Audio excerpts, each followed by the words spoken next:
Good morning, everybody. Happy Thursday. Sorry, I'm a few minutes late.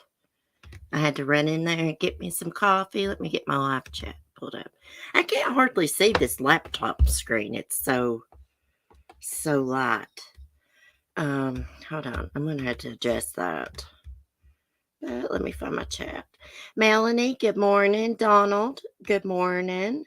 Hibiscus, good morning. Language of horses. Cement shoes. Clancy, good morning. Languages of horses. Good morning. I don't know what to think anymore about this case. I change my mind daily. I think this guy's guilty. I mean, I've not seen any evidence, but just like thinking about it logically, for them to arrest him and charge him with murder, they got some damn good evidence against him. Hey, Mandy, Carolina girl. How's your new kitten, Carolina girl? Zoe, don't get up there on Timothy's TV. Come on. She's around his TV. I mean, she can't get up on it. It's flat screen, but still. Hey, preschool granny. Good morning. Good morning. We're not going to talk about Brian too long this morning. I just saw an article about how the FBI directed police to stop him twice during his cross country trip with his dad so that they could get video of his face, but especially his hands. They wanted video of his hands. In this one picture from the body cam footage, it looks like his hands are red, but I don't see any cuts or scrapes on them. Let me screen share this. Da, da, da, da, da. How have you been, Mandy? It's so good to see you. Okay. I'm going to have to hook up my mouse to this. Right here it is. The two different traffic stops of the white Elantra driven by suspected murderer Brian Kohberger were reportedly carried out at the direction of an FBI surveillance team that was seeking video images of the alleged killer's hands. Fox News Digital reports that a law enforcement source told them that the FBI surveillance team tracked the murder suspect and his father during the cross country drive from Washington to Pennsylvania and requested Indiana police to stop the vehicle. Ooh, gross, I'm drinking black coffee. The law enforcement source told Fox News that the FBI was seeking video images of Kohberger as well as his hands. The first stop happened at 10:41 a.m. on December 15th. In body cam footage, the officer tells Kohberger and his father that he pulled the vehicle over for following a van too closely. The officers let them go with a warning. Minutes later, the car was pulled over again by another police officer and again was left with a warning. The law enforcement source told Fox News Digital that investigators were still building their case against Kohberger when the traffic stops occurred. I wonder if he was suspicious of that, getting pulled over twice within minutes of each other. I mean, I wonder if he was thinking like, "Oh my God, the police are on to me. They're following me." I mean, I wonder if he was paranoid or what was going on in his mind. They look cut to me. Do you think so, cement shoes? I'll go back and look. Wonder if the police could have legally bugged the car when they stopped him. Hey, good question. Good question. But all I saw that cop do in that body cam footage was just walk up and touch the trunk of the car like they always do. Um, but they could have bugged the car. Of course, he's not going to admit nothing to his damn parents, anyways. They probably think his crap don't stink. He's probably been had his pudding patted all his life. Guarantee it. We're not going to spend too much time on this weirdo this morning because everybody is covering this case, and it seems like it's all you see on YouTube. And there are a couple other cases I'd like to read some articles about. There was a family of 8, including 5 children, found fatally shot in a Utah home.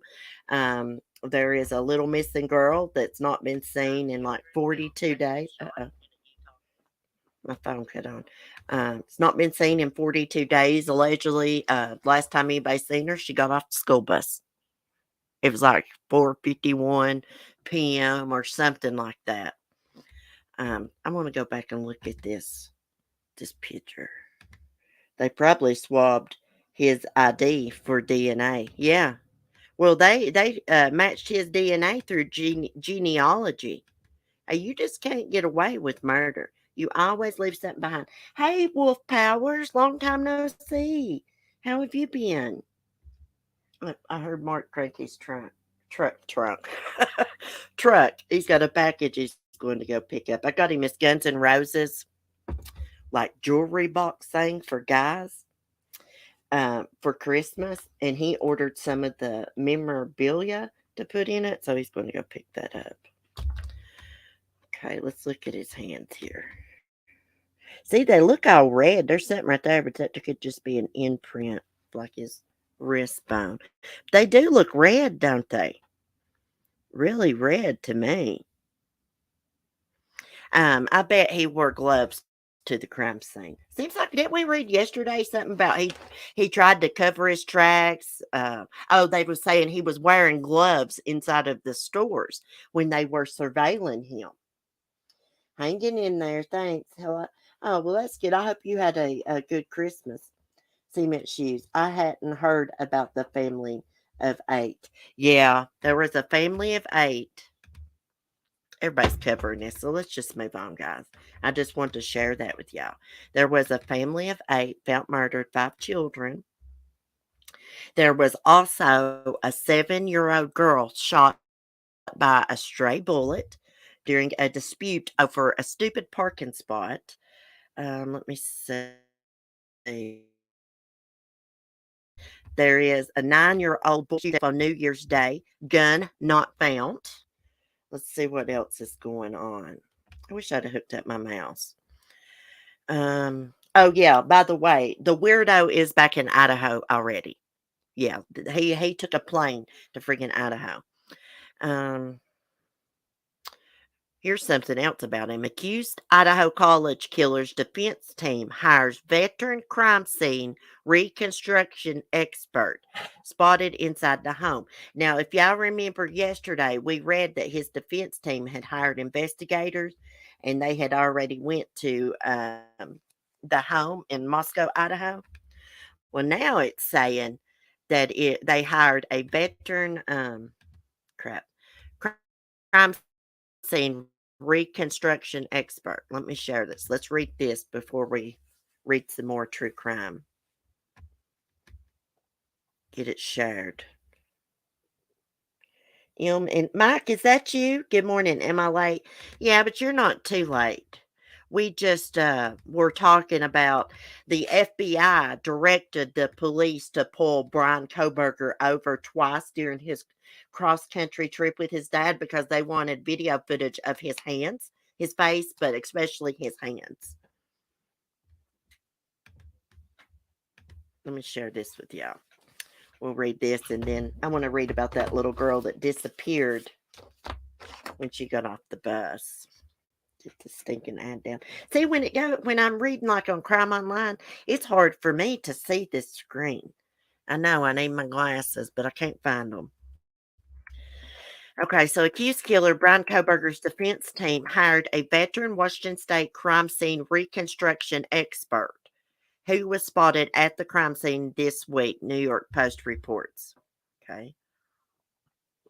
Forensic expert Matthew Nodell, who owns Nodell Scientific, spent numerous hours inside a King Street residence in Moscow Wednesday, where 4 University of Idaho students were killed. Okay. Along with Nodell, Koberger's defense lawyer, Ann Taylor, was also at the residence, according to what Moscow police told the Post. Nodell reportedly wore white gloves and surgical shoe covers as he entered the home. Nodell, who specializes in part in the evaluation and examination of bloodstains at crime scenes, has been an expert witness during previous murder trials, including the high profile trial of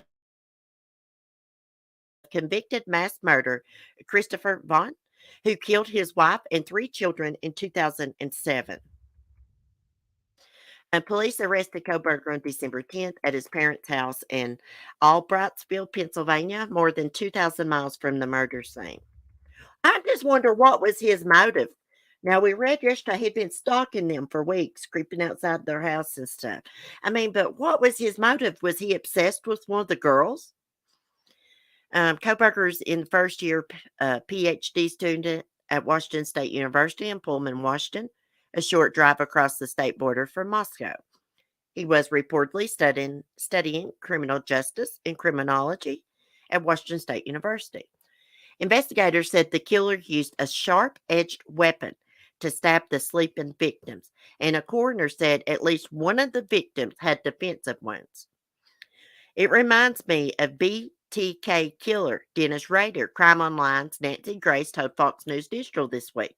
He would spy on his victims, affect an injury, and then take his time killing them. Yeah, and one of his first victims was a damn family, a whole family. There was like a couple little kids and the mom and dad. I think the other kids were at school. Koberger waived his extradition Tuesday in Pennsylvania and arrived by private plane in Idaho on Wednesday, where he'll face murder and burglary charges. On Wednesday, Magistrate Judge Megan E. Marshall barred investigators, law enforcement, personal attorneys, and agents of the prosecuting attorney or defense attorney from making any statements outside the court other than a quotation from or reference to without comment the public records of the case. Yeah, but they're still going to unseal the probable cause, right? That's what they said. I mean, they said that once he got back to Idaho and got served with those papers and made a court appearance, then legally they could unseal the probable cause. So with this gag order, I'm just wondering if that's still going to happen. That's a little bit confusing.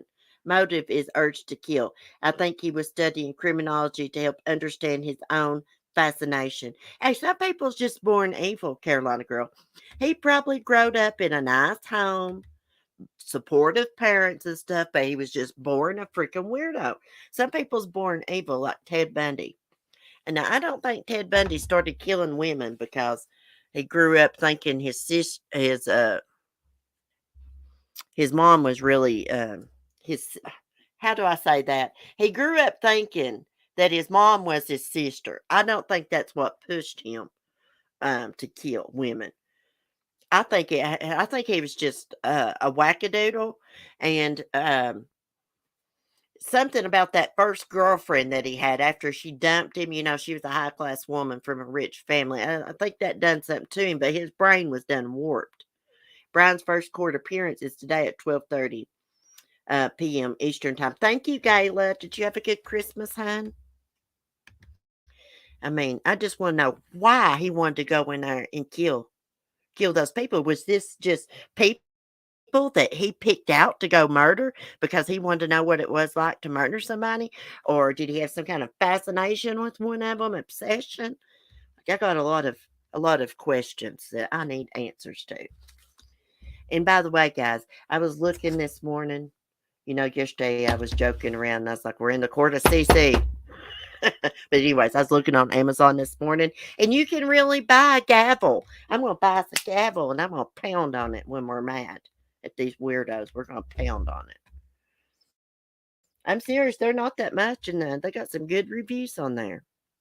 Anyways, prayers for the victims' families and stuff. And, even prayers for Brian's parents, even though he's probably got them brainwashed.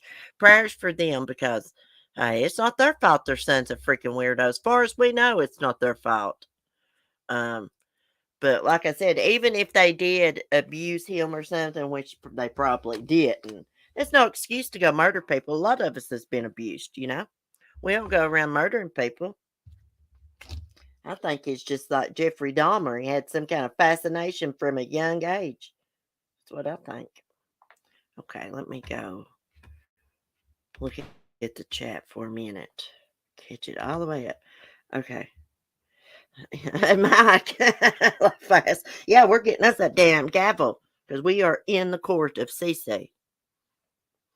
Ted Bundy said he became obsessed with violent and disturbing pornos and snuff videos. Yeah. But when he was like 3 years old, there was already something weird going on with him because he put knives around his mom's bed. Well, he thought it was his sister at the time. Brian's dad doesn't look like a bad guy. He just looked a little clueless in the body cam videos. But maybe he knows everything. Yeah. I'd say that he doesn't know everything. I would say that he thinks his son is completely innocent, which most people would. But if you know anything about true crime, I mean, you'd have to know for somebody to be charged with murder, they've got some damn good evidence against them. Hold on just a minute, guys. 1 second. Let me mute for 1 sec.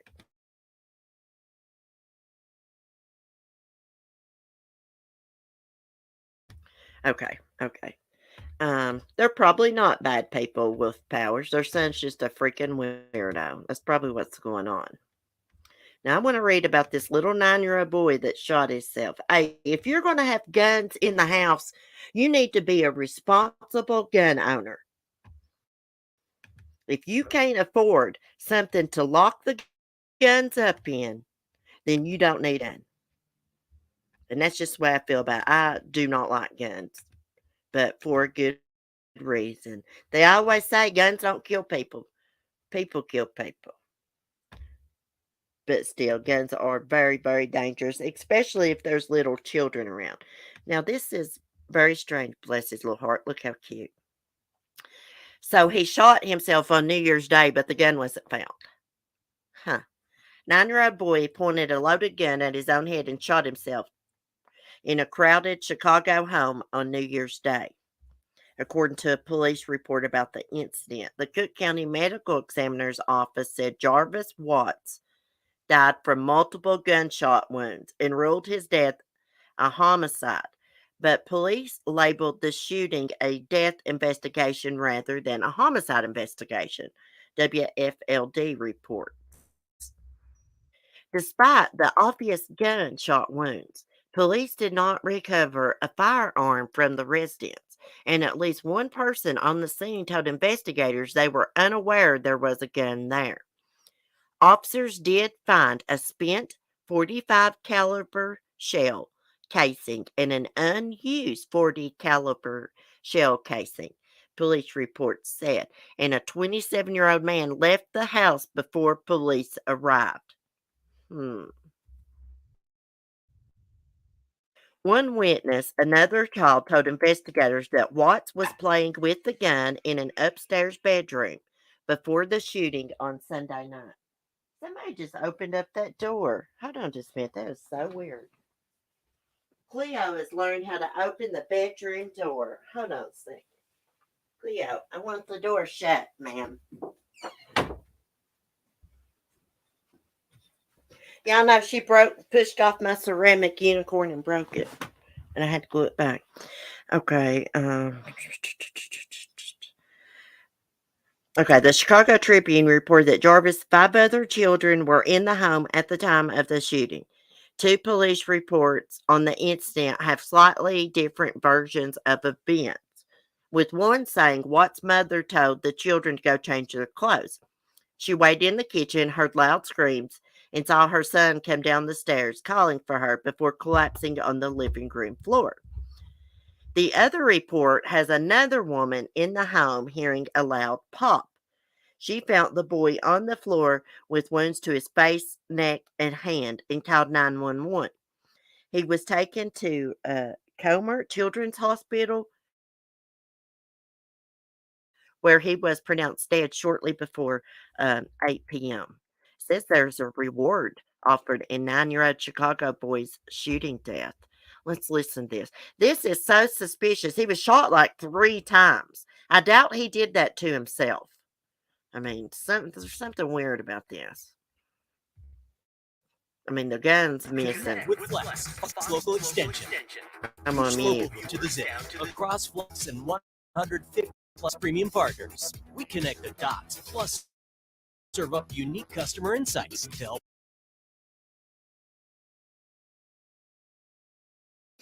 Our top local story tonight, the new year brings no end to bloodshed in Chicago. Elizabeth Matthews has new information on another far too young victim of gun violence. Elizabeth.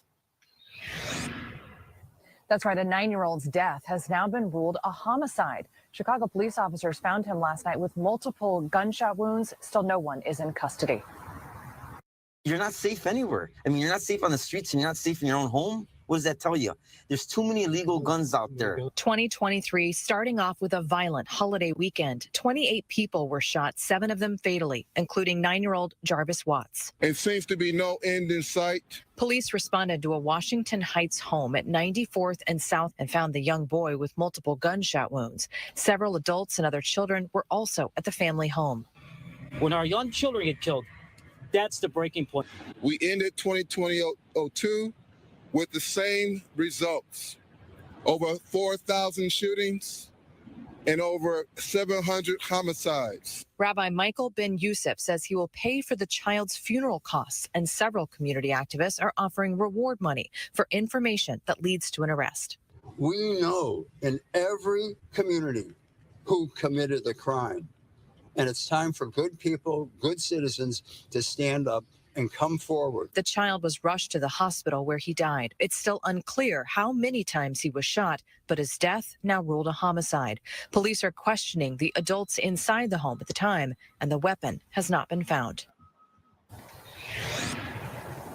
Another child was also shot inside of a home this weekend. On Saturday, a 10-year-old boy was shot in the face. He is expected to be okay. All of last year, there were 49 kids 17 and under who were shot and killed in the city of Chicago. Outside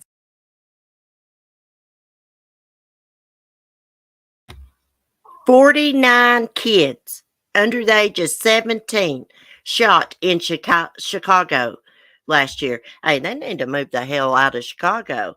That's like a dangerous place. It's like Al Capone lives there. It's a bit like back in the times when Al Capone was around. Is there a straight up? What? I can't say that name. I can't see it on StreamYard. Let me go. Straight up Belle. Hey Belle, how are you? Welcome to the coffee family. Okay, prayers for that family, but somebody needs to do the right thing and tell where that gun's at and tell who shot that little boy. Oh, come on.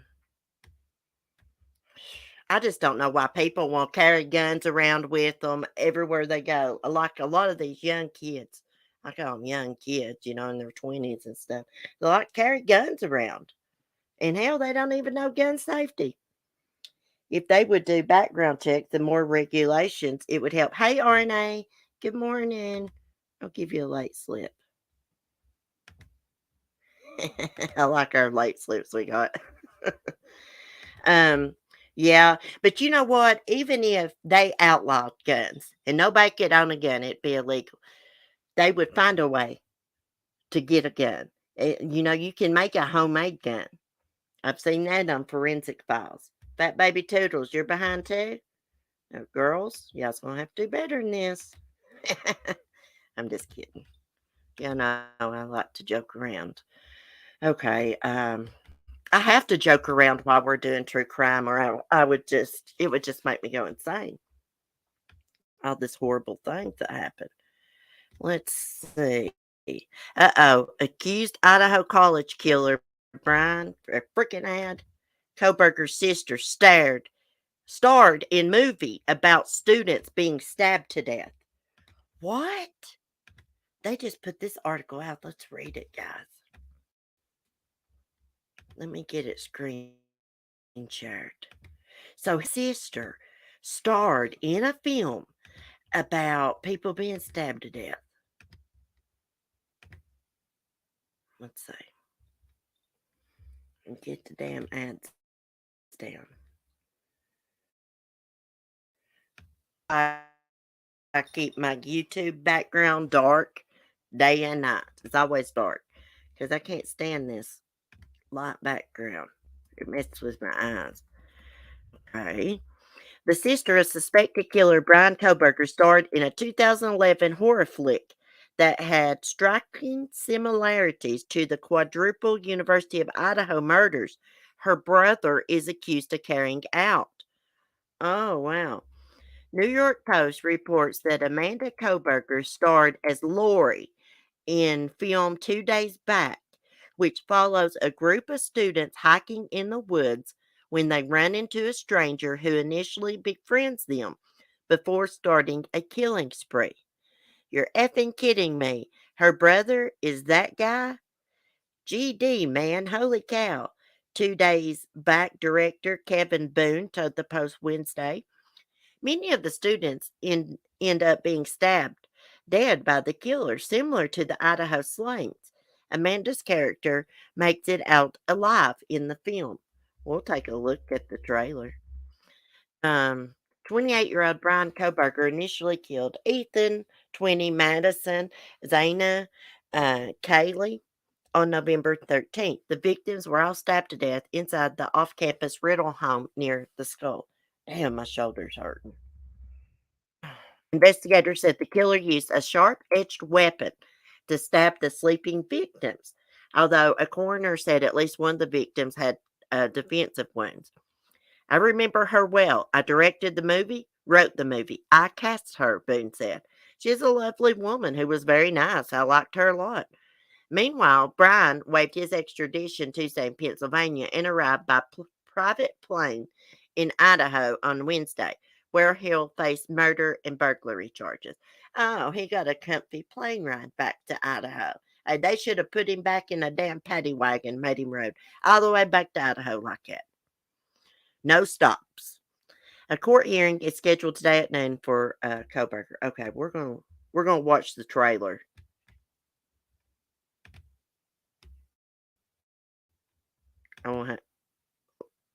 Let me go mute myself.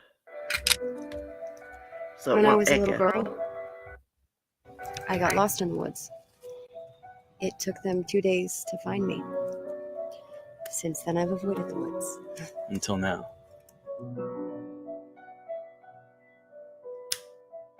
We've learned that a group of forestry students are planning to go up the mountain and cut trees in protected woodlands. So you mean to tell me that some companies willing to pay us $1,000 over fall break? That's the deal. We leave Friday, 2 days to get there, 2 days work, and 2 days back. You think those guys over there are really plotting the end of the world? I'll bet whatever they are talking about is not good for the planet. We need to follow them up there and document what they're doing. Hey, how come only a half a dozen trees are marked? No skid trails, no landing? That doesn't make any sense. Where's Chase? This is Emma, Steve, and Ben. Their friend got hurt.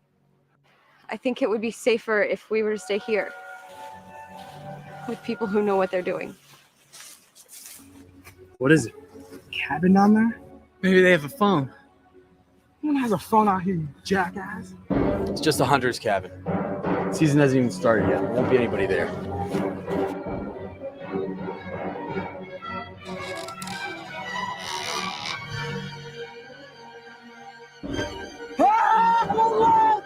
I'm not leaving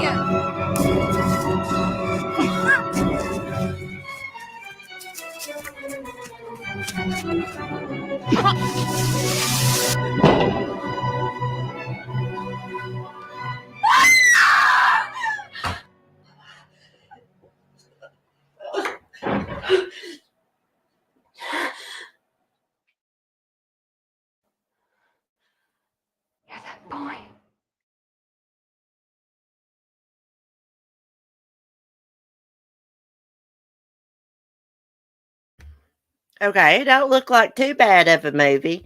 Um, damn, she's a lot better looking than her damn ugly crooked nose brother. That's for damn sure. He's got the ugliest nose I've ever seen in my life. I saw the family house picture located in the gated community. Seems very nice. Yeah. Yeah, it looked like his parents lived in a nice home. I'd say he's had his pudding patted off his life. I'd say he's been a weirdo since the day he was freaking born. That's my opinion about it. I hope people don't start coming after his sister because she can't help what her brothers do. Just like I can't help what my brothers do, or y'all can't help what y'all's families do, you know. So I hope people, don't give her a hard time online. I mean, can you imagine? I try to put myself in other people's shoes. Can you imagine? I mean, she's probably a good person, very nice. Being nice, good person, and your brother or somebody in your family goes and murders somebody or murders four people. Can you imagine what that would feel like and the shame that you would feel and embarrassment? I mean, and anger. You'd just be feeling all kinds of different emotions. Um, so unless she comes out and defends him, I'm not going to say nothing negative about her. I mean, if they got evidence in front of their face that he did it and they come out and still defend him, then, that's another story. Let me look at the chat this morning. Howard the Duck. I remember Howard the Duck, Cement Shoes. I remember watching that movie when I was just like a little bitty girl. I loved that movie. Didn't he come down from like space or something like that? RNA. I wonder what he was like growing up. Yeah, I bet he was a weirdo. He's probably never had a girlfriend a day in his freaking life. He's probably one of them people that's socially awkward. He probably deep down inside, he feels powerless and weak and stuff. But when he gets in front of people, the only way he can get their attention is by letting them know that he is the smartest one in the room. That's my opinion of him. Man, he does look like Ted Bundy. And side-by-side pictures, Hibiscus sent me one yesterday, side-by-side of Ted Bundy and him, or it was the day before. And they do look alike, except for Hamburger's nose is real crooked and ugly. He should have got a nose job. Probably used to give himself hickeys with a vacuum. He probably used to stick curling iron to his neck. So he act like he got him a hickey. I'm telling you, he reminds me a lot of Ted Bundy and BTK. He probably idolized both of them, if the truth's known. He's probably been fantasizing about murdering people for years and years. And in my opinion, he is probably responsible for that dog being murdered in that neighborhood, Moscow, Idaho, in my opinion. I think Brian's nose was broken during a wrestling match. Oh, sorry, Carolina girl. Well, it's still ugly, in my opinion. It's got an ugly nose. It needs to use some contour. Contour that baby up. Make it look smaller. I like giving these weirdos hell. I don't usually talk about people's looks and stuff, but when it comes to weirdos, it don't bother me a bit to give them down the road. I know this guy is more than likely guilty. I know they've got DNA evidence that connects him to that crime scene. I just know it. They wouldn't have arrested him if they didn't have good evidence to connect him. In the court of CC, we think he is guilty. Anyways, I think he killed that dog, and this is what I was telling Mark. I said, I think he killed that dog because they said he had been creeping around the neighborhood for a couple of weeks before the murders happened. I said, I believe he killed that dog probably because it come over sniffing around him when he was creeping around and maybe barked at him or something. He's like, I got to get rid of this dog before it gets me away. So he killed it. That's my opinion. I rewatched The Endless Riddle of JonBenet Ramsey. It was good. Oh, really? I'm going to have to watch that. I was watching the Menendez. I can never say their name correctly. Brothers this morning on how it really happened. I heard and 10 to Life channel they found knife sheath under Ethan's body. What's a knife sheath? What's a knife sheath? Is that like a cover for the knife? Damn, there's a big old knife laying here. Y'all ought to see the knife Timothy got for Christmas. It's a dragon. Let me see if I can pull it up. It's a dragon dagger. It is so cool. Let me show you. I don't want to. Let me see if I can turn the camera on. Oh, I got my little. Can y'all see this? Let me see if I can pull it out. My mom got him this for Christmas. My son collects knives. Oh my gosh. Look at that baby. I mean, Lord have mercy. It was just laying here, so I just wanted to. Let me cut that. I love this little cover on the camera. You know, you can cover up your camera so nobody can spy on you or have a cam slip. That leather thing, the knife goes in. Oh, okay. I know what you. Okay. Mike says, that's cool. Yeah, my son collects knives. Yeah, it's a dragon one. He don't ever get them out and mess with them. He just collects them and puts them up on a little shelf. He's always collecting knives. Hell, I got him a big old machete, you know, if he wants to go in the woods or something. But it's put up. DA would not indict him unless they had loads of probable cause to. Yeah, that's what I think too, Galen. You know, because their case would fall apart if they didn't have good evidence, you know. Don't want that to happen. Anyways, guys. Anyways, that's enough true crime this morning. Well, no. I take that back because I want to look at that little girl's case. Hold on. Then I'm going to get off here and get some things done, straighten up the house, put myself together. I'm going to go Dollar Tree and to Ollie's. I need a coloring book. I like to color. I got these cool gel pens. They got metallic colors, glitter colors, pastel colors, regular colors. And I don't like the coloring books I have. I don't like coloring them freaking designs. That takes too long. I want to color some animals or something.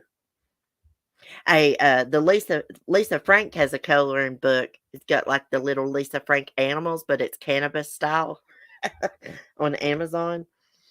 I'm going to get that. Let me see if I can scroll down and find this little girl. Madalena Kujokari. I think that's how you say her name. Let me get this pulled up. Bless her heart. I mean, I haven't been watching true crime on YouTube, but I haven't seen her name in my notifications. I love coloring. Oh my God, same CC. Yeah, I love coloring. Mark got me the gel pen for Christmas, and actually he got them at Five Below. He said he's going to go back and get me another set, and they are freaking awesome. There's like 48 of them. It's got the glitter colors, all kinds of colors. And then his mom got me a coloring book, but I really don't like coloring in it because it's just like coloring pictures of rooms. You know, I want to color cute animals or flowers or something. I don't want to color them damn mandalas, however you say it. I just, you know, I like to color picture things. So this little girl, Madalena Kujokari, I did look up that last name this morning. That's how you say it, Kujokari. North Carolina police are urging the public for assistance as the disappearance of 11-year-old Madalena Kujokari continues. It's been 42 days since Madalena was last seen as she got off her school bus on November 21st, 2022.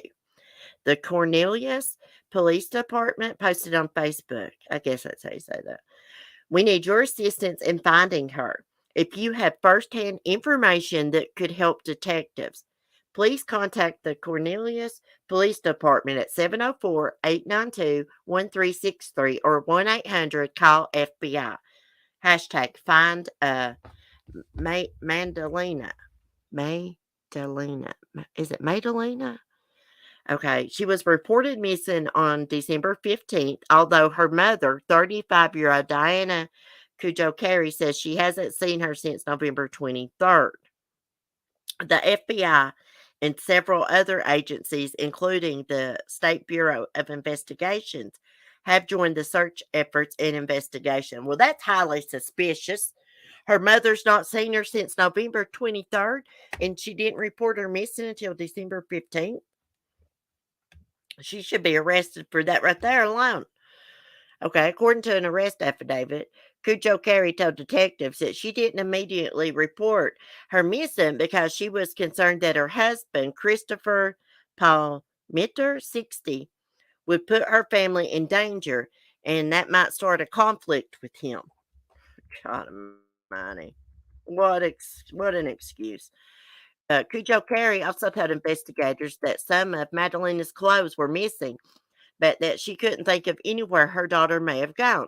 Most of their family, according to Cujo Carey, live in Moldova, a country in Eastern Europe. Police arrested Cujo Carey and her husband, Christopher Palmitter, 60, and charged them with failure to report her disappearance. Oh, good, they were arrested. They remain behind bars at Mecklenburg County Detention Center. The judge set Cujo Carey's bond at $250,000 and initially set Palmitter's bond at $100,000, which was later raised to $200,000. Fox News reports that the FBI stated they've received more than 250 leads so far in the case. And right here, this little clip right here, is the last time investigators have independent confirmation of when Madalena was last seen. She got off the school bus on 11/21/22, November 21st, 4:59 p.m. We're seeking additional witnesses outside of the family, because they can't trust the family, to narrow down the exact timeline of when she disappeared. They done something to this little girl. That's why she wasn't reported missing. Let's see if we can watch this. There she is. Oh, right there she is. Her face is not blurred. Isn't she pretty? I bet they was abusing her. Guarantee it. Bless her little heart. Let's go back and watch that again. And she's the child that's face is not blurred out, guys. Of course, y'all know that. Bless her little heart. She looks sad, don't she? Probably dreading getting off the bus with her weirdo mother and stepfather. There's somebody outside that bus right there. Look, the windows, you can see parents. So she got off the bus. There was other children getting off of the bus. So what happened to her after that? I'd say she went into her home. Cujo Carey. Is it Cujo Carey? Well, pronounceitnames.com. Got it wrong this morning. Madalena lives only 25 minutes from me. Really, Carolina girl. I was wondering if you was close to that or not. Well, I hope they find out what happened to her. Hopefully, maybe the stepdad, if he is her stepdad, will tell what happened. I'd say the mother did something to her, in my opinion. Because why wouldn't you report your child? I mean, you should be frantic if you can't find your child. But she didn't report her child missing because she didn't want to upset her husband. What a piece of crap. Yes, another Casey Anthony. Another Casey Anthony, guys. Well, guys, I think I'm going to get off here. Go get some things done. Get myself put together so that I can get out in town. Carolina girl, there's a burned pile and burned couch in the backyard. Oh, wow. I'm going to look into this case a little bit more when I get some time today because I would like to follow this case. And I'm going to look up how to pronounce her name correctly. I tried to sound it out the best that I could, her first name. I'd say that they killed that child on that couch and took it outside and burned it to get rid of the evidence. I'd say her body is somewhere nearby. They could have took it off their property. I hope and pray I'm wrong, that she's alive. But, you know, they did something to her. I mean, common sense. You don't report your child missing. Why wouldn't you? Unless you've got something to hide, you know. Anyways, guys, thanks for chatting with me and thanks for your support. I'm going to get off here and get some things done. Y'all have a great day. Be safe, be kind, and peace. Oh, cement shoes. I forgot about the family of 8. We'll talk about that tomorrow, though, because I just don't got the time to read that right now. But we will talk about that tomorrow. Okay? Donald, I have a good day. I agree with you. That child was killed. Yeah. You too, Donald. You have a good day, too. Anyway, see y'all later. Be safe. Be kind. Peace. Yeah, we'll get it next time, cement shoes. Sorry.